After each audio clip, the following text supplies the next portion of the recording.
Hello नमस्कार, स्वागत आप सबका आपके अपने उत्कर्ष यूट्यूब चैनल पर। और मैं हूं आपका होस्ट दोस्त नरेंद्र चौधरी। जैसे जैसे अपने राजस्थान कर्मचारी चयन बोर्ड के द्वारा अपने एग्जाम का कैलेंडर जारी कर रहा है, वैसे बच्चों की दिलों की धड़कन बढ़ती जा रही है। ऐसा इसलिए कह रहा हूं क्योंकि रिसेंटली कर्मचारी चयन बोर्ड ने एक एग्जाम की लिस्ट कैलेंडर जारी की थी, एक लिस्ट जारी की थी और उसके अंदर जनवरी 2026 को टैग करते हुए कहा था कि यहाँ पर आपके रीट मेंस की एग्जाम या थर्ड ग्रेड की एग्जाम यहाँ पर होने जा रही है। और उसी को लेकर के अब बच्चों के मन में प्रश्न आ रहा था कि सर कितने महीने का करंट अफेयर्स पढ़ें, साल 2 साल का पढ़ें, या फिर बच्चों का प्रश्न आ रहा था सर किस प्रकार से पढ़ाई करें, क्या ऑफलाइन बैच ज्वाइन कर लें या ऑनलाइन बैच ज्वाइन कर लें, या सर घर पे बैठ करके ना सेल्फ स्टडी करें, किसी आपके कोई लाइब्रेरी ज्वाइन कर लें। ये सब बातें जो है ना वो आपके इस मन में अंदर आ रही थी और उन्हीं प्रश्नों का जवाब आज के सेशन में मैं देने वाला हूँ। हुआ क्या था, जब सबसे पहले बात करें आपके रीट मेंस की बात करें कि गुरुजी रीट मेंस की एग्जाम कब होगी, तो आपके इस रीट मेंस की जो एग्जाम होने वाली है ना, इस चीज को समझना।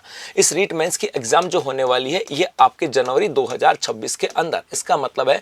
और आज है मार्च, तो मैं मार्च को हटा देता हूं। आपके पास एक तो महीना बचा अप्रैल, उसके बाद है मई, उसके बाद है जून, उसके बाद है जुलाई, उसके बाद है आपका अगस्त, उसके बाद है सितंबर, फिर है अक्टूबर, फिर नवंबर और उसके बाद दिसंबर। इसका मतलब 1 2 3 4 5 6 7 8 9।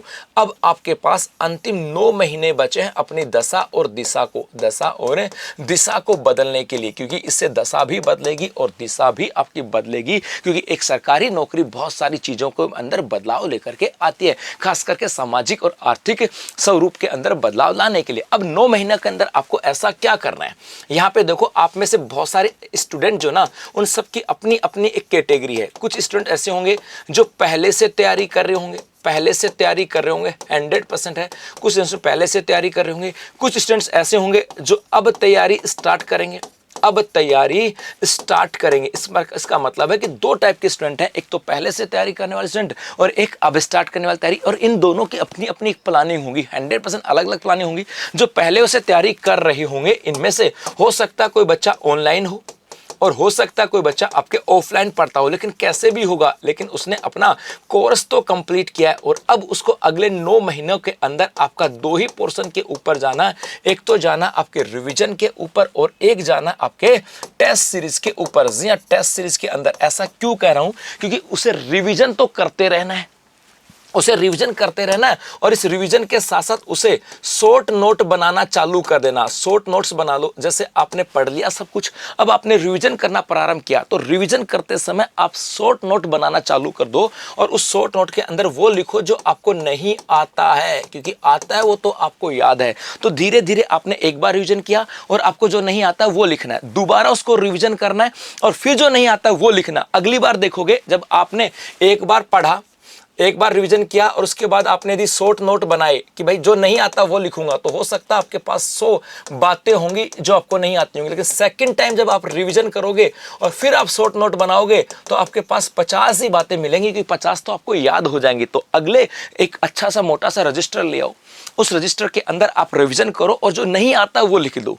दोबारा रिवीजन करो, फिर नहीं आता वो लिखो, फिर दोबारा तीसरी बार रिवीजन करो, जो नहीं आता वो लिखो। इसका मतलब है धीरे धीरे आप जब लिखोगे ना, तो अंतिम समय तक आप देखोगे आपके पास ऐसा कोई शॉर्ट नोट होगा ही नहीं जिसके अंदर कुछ लिखा होगा। इससे फायदा क्या होगा, इससे आपके जैसे पहली बार आपकी 100 बातें थी, दूसरी बार 50 बातें, तो इसका मतलब आपका एक तो कॉन्फिडेंस बूस्ट होगा कि हाँ यार मैं रिवीजन कर रहा हूं तो मुझे चीजें याद हो रही हैं। तो अपने आप को रिवीजन करना चालू कर दो, शॉर्ट नोट बनाना चालू कर दो। एक बार पढ़ो, उसके शॉर्ट नोट बना दो, बस ठीक है। कितने बातें, 100 बातें, उस रजिस्टर को पटक दो। अब वापस जो मेन रजिस्टर था उसका रिवीजन करो, फिर जो नहीं आता उसको लिखो।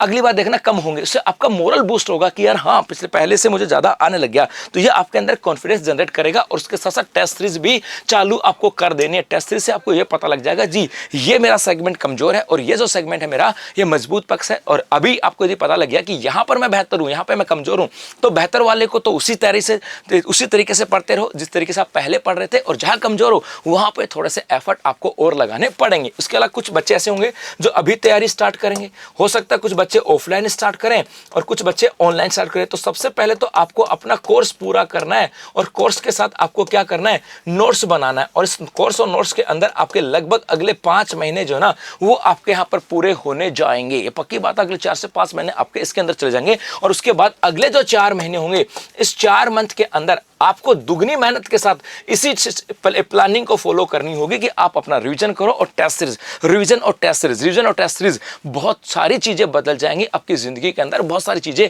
आपके अपने आप से बदल जाएंगी, क्योंकि जैसे जैसे आप मेहनत करते जाओगे और उसका रिजल्ट आपके सामने आता जाएगा। मैं क्यों कह रहा हूं शॉर्ट नोट बनाने के लिए, क्योंकि वो कहते हैं ना कि भाई जब तक आपको काम के प्रति काम का रिजल्ट नहीं मिले, मोटिवेशन नहीं मिलता, तो यदि आप शॉर्ट नोट बनाओगे तो आपका रिजल्ट जो है ना वो आपको रिफ्लेक्ट होगा, और रिफ्लेक्ट होगा तो आपके अंदर मोटिवेशन आएगा उन चीजों को करने के लिए। तो ये चीजें आपको अपनानी पड़ेंगी 100%। यदि अगले 9 महीने यदि चाहते हो सिलेक्शन में लेने में, तो इन चीजों को फॉलो कर लो, बहुत सारी चीजें यहाँ पे बदल जाएंगी। और आपकी तैयारी को बेहतर बनाने के लिए उत्कृष्ट क्लासेस लेकर के होली हंगामा ऑफर, जहां पर आपको मिल रहा है 90% तक का डिस्काउंट, इसके साथ साथ 100% कैशबैक जीतने का मौका। इसके अलावा जो पुराने पेड हैं उन्हें 10% का अतिरिक्त discount Holi coupon code apply करने पर। धन्यवाद।